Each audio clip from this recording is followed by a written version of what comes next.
Van life is so uncertain. For a pair of control-driven, compulsive planners, we really had to refigure things out, didn't we? Look at Yellowstone. That morning we woke up without an alarm, no cell service, just a plan to go to Yellowstone.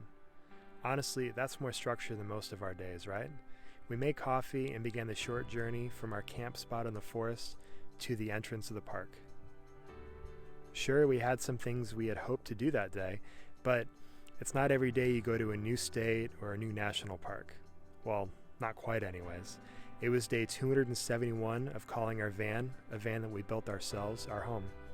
Montana was the 30th U.S. state, and Yellowstone was the 15th national park of our trip.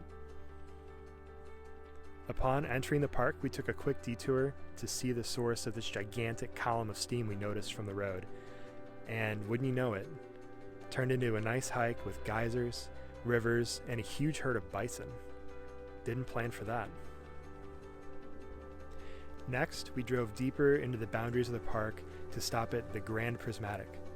The three of us trekked along a riverbank and over a bridge to witness one of the weirdest things we've ever seen nature do.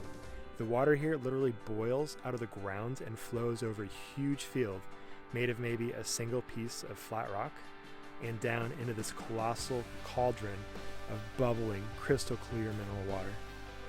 When you're here, you don't just see it, you can smell it, and when a steam cloud rolls your way, it heats you up like you're stepping into the hottest sauna of your life.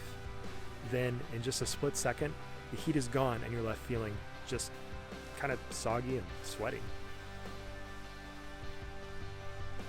Some days aren't great. There are weeks that we just get burned out.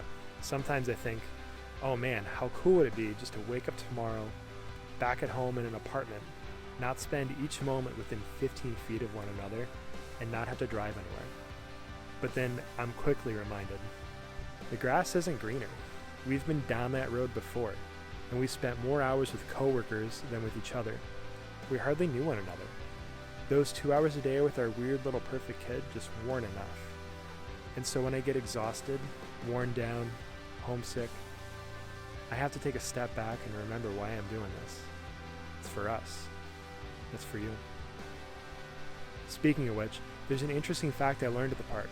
Old Faithful isn't the biggest geyser in the park. It's not even close. The reason it's world-renowned isn't because of how grand it is or how cool it looks. It's the most famous geyser ever because it's so consistent. It's like you, Brittany. I can always count on you.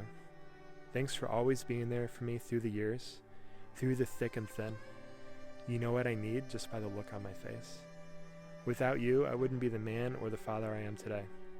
We shared so many laughs and smiles and eye rolls together. I would hate to be a person who never experienced those, who never experienced you. Max and I love you so stinking much.